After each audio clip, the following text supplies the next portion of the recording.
அகிலமெங்கும் உள்ள தமிழ் நேயர்கள் அனைவருக்கும் பரம்பரை ஜோதிடர் உங்கள் மனோ பாலாஜியின் அன்பான வணக்கம்.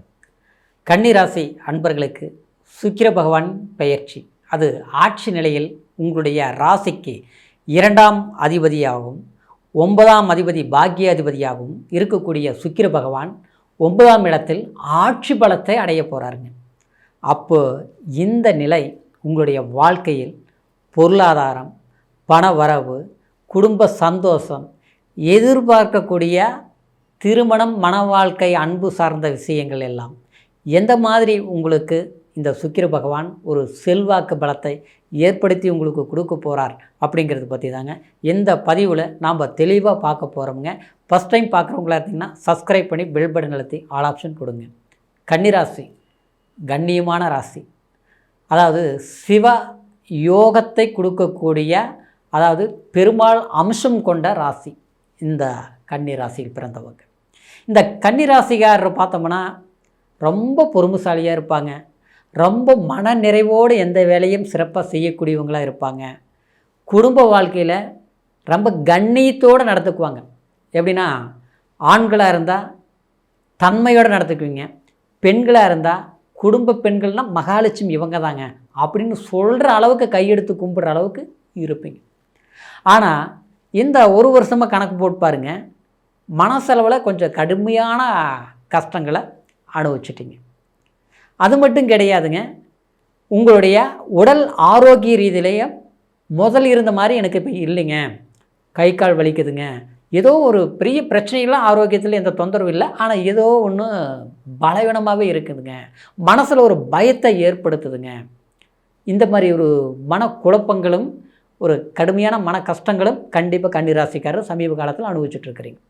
இன்னொன்று சொல்ல போனோம்னா, வாழ்க்கை ஒரு துணைவியார், அது ஆணாக இருந்தால் பெண்ணாக இருந்தால் ஆண், கணவன் மனைவிக்குள்ளே எவ்வளோ ஒரு ஒற்றுமையாக ஒரு பரஸ்பரமாக அன்போடு இருந்திருந்தாலும் தேவையில்லாத சின்ன சின்ன சங்கடங்களுக்கு எல்லாமே பெரிய பிரச்சனைகளை கொடுத்துருக்கும். அந்த பிரச்சனைகளை எப்படின்னா, நீங்கள் பெருசாக்காமல் கண்ட்ரோல் பண்ணி சமாளிச்சுட்டு இருந்திருப்பீங்க. ஆனால் அது ஒரு கட்டத்தில் பார்த்தோம்னா முடிய மாட்டேங்குதே, என்ன பண்ணலாம் அப்படிங்கிற ஒரு குழப்பத்தோட கன்னிராசிக்காரர் இருப்பீங்க. சிலருக்கு பார்த்தோம்னா திருமணம் ஆகாதவங்க, திருமண வாழ்க்கையில் நமக்கு ஒன்று நல்லது நடக்கும்ன்ட்டு நாம்ளும் ஒரு பிடிச்ச வாழ்க்கையை முடிவு பண்ணால் அது சரியாக அமைய மாட்டேங்குதுன்னா அதில் ஒரு பிரச்சனை. வீட்டில் சொல்கிறவங்க நமக்கு பிடிக்கல, நமக்கு பிடிச்சவங்களை வீட்டுக்கு பிடிக்கலை. இது சொல்லி சரிப்படுத்துறதுக்கு நமக்கு உதவி செய்கிறதுக்கு யாரும் இல்லை. சொல்லவும் முடியல, சொல்லாமல் மறைக்கவும் முடியல. இந்த மாதிரி சில குழப்பத்தினால அந்த திருமண வாழ்க்கை தள்ளி போயிட்டுருக்கு. இன்னொன்று, ரொம்ப நாள் ஆகி கல்யாணமாகி சிலருக்கு வாழ்க்கை திருமண டைவர்ஸே ஆனவங்களுக்கு சொல்கிறேன், ஆயிருக்கும் சிலருக்கு. ஆனால் அப்பேற்பட்டவங்களுக்கு மறு வாழ்க்கை பண்ணலாமா அப்படின்னு முயற்சி எடுத்தா பார்த்தா, நாம் போய் ஒரு பொண்ணு பார்த்தோம்னா அந்த பொண்ணுக்கு வேறு பக்கம் கல்யாணம் ஆயிரும், நமக்கு நடக்க மாட்டேங்குது. இல்லை, ஆண் ஜாதகமாக இருந்தாலும் அப்படி தான், பெண் ஜாதகமாக இருந்தாலும் அப்படி தான். நமக்கு ஒரு மாப்பிள்ளை வருது, நம்மளை வந்துட்டு பார்த்து போனாங்கன்னா அவங்களுக்கு நல்ல விஷயங்கள் நடக்குது, எல்லாம் ஓகே ஆகிற மாதிரி வருது. கடைசியில் பார்த்தா பிரேக் ஆகிடும். இதனாலேயே வீட்டில் இருக்கிறவங்களுக்கு மனக்குழப்பம். ஐயோ, எல்லாருக்கும் ஊருக்கெல்லாம் நம்ம நல்லது பண்ணுறோம், நம்ம குடும்பத்தில் நல்லது பண்ண முடிய மாட்டேங்குது இப்படிங்கிற ஒரு தடுமாற்றம். சரிங்களா?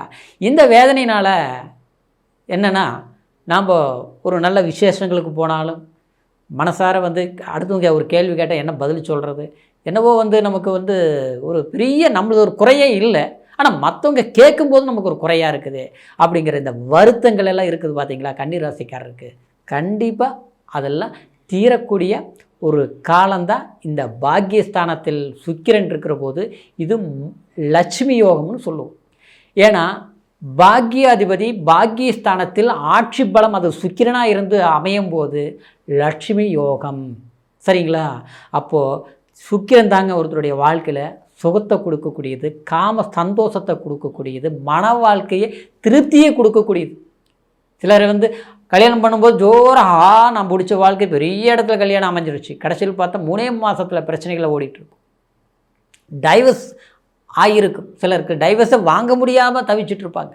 அதெல்லாம் காரணம் என்னென்னா, இந்த சுக்கிரன் வலுவாக இருந்ததுன்னா சுக வாழ்க்கை, திருமண வாழ்க்கை சந்தோஷமாக அமையும். அது மட்டும் கிடையாது, அது கொஞ்சம் பலவீனமாக இருக்கிற போது எல்லாம் கொடுக்குற மாதிரி கொடுக்கும். சிலருக்கு பிச்சுக்கும், சிலருக்கு பார்த்தோம்னா கொடுக்குறதே இல்லை, அதை தேடிகிட்டே இருப்போம் இந்த மாதிரி. ஆனால் நமக்கு கன்னிராசிக்காரருக்கு எப்பேற்பட்ட நெருக்கடியான ஒரு பிரச்சனைகள் இதுக்கு முன்னால் ஏற்பட்டது எல்லாமே சரியாகக்கூடிய ஒரு வாய்ப்பு இந்த சுக்கிரன் பெயர்ச்சி இந்த ஏப்ரல் மாதம் 19ஆம் தேதி ஒரு சாதகமான வாய்ப்புகள் உருவாக்கும்.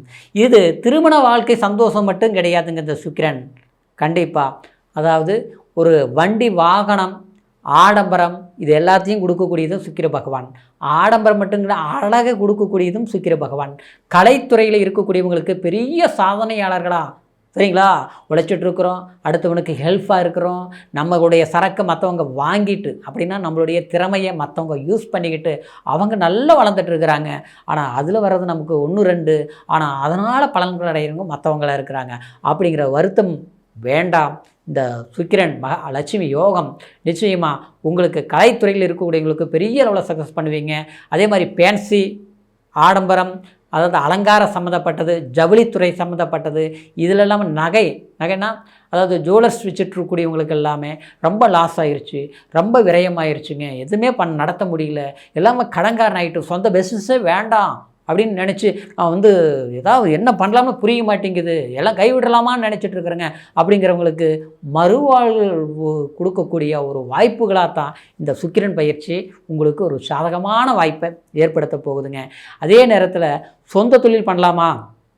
நம்ம இது வரைக்கும் அடிமை தொழில் பண்ணிகிட்ருக்குறோம், எங்கே போனாலும் கொஞ்ச நாள் வேலைக்கு போகிறோம், அங்கே பார்த்தா மறுபடியும் ஒரு பிரச்சனை வந்துடுது, போய் நாம் உழைக்கிறோம், அடுத்தவங்களுக்கு தான் ஒரு ரெஸ்பான்ஸ் கொடுக்குற மாதிரி இருக்குது, அவங்கள தான் வாழ வைக்கிறோம், நம்மளால தான் அவங்க வளர்ந்துட்டு இருக்கிறாங்க, நம்மளால் மற்றவங்க வளர்கிறது நல்லது தான், ஆனால் அதனால் நமக்கு பலன் இல்லையே, நமக்கு அதனால் தேவையான ஒரு பண உயர்வு, ஒரு வசதி வாய்ப்புகள் நமக்கு மேன்மையை அடையக்கூடிய அளவுக்கு இல்லை, இப்படியே போயிட்டுருக்குதே அப்படிங்கிறதுனால நம்ம சொந்தமாக ஒன்று பண்ணலாமான்னு நினைப்பீங்க.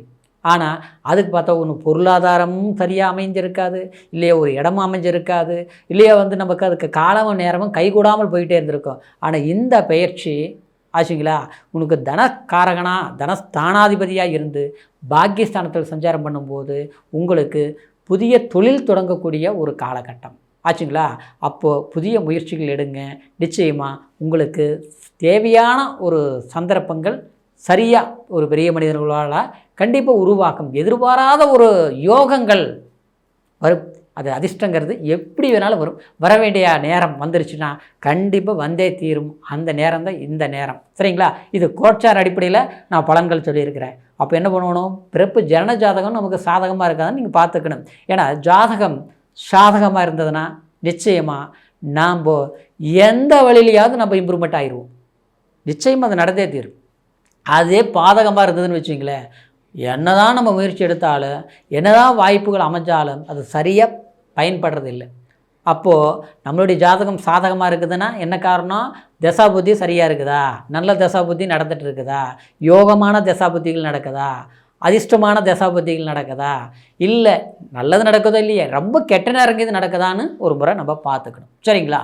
அப்போது நம்ம பிறப்பு ஜனன ஜாதகம், அதாவது தசா புத்திகள் என்ன ஏதுன்னு பார்க்கணும்னா நம்மளுடைய date of birth, time, place மூணையுமே அதாவது கொடுத்து உங்களுடைய பலன்களை தெரிஞ்சுக்கலாம். இது வரைக்கும் உங்களுடைய ஜாதகம் பார்க்காமல் இருந்தால் கீழே இருக்கிற நம்பருக்கு ஃபோன் பண்ணி உங்களுடைய ஜாதக பலன்களையும் சந்தேகங்களையும் கேட்டு தெரிஞ்சுக்கிட்டு இனி வரக்கூடிய காலத்தை சரியாக பயன்படுத்துங்க.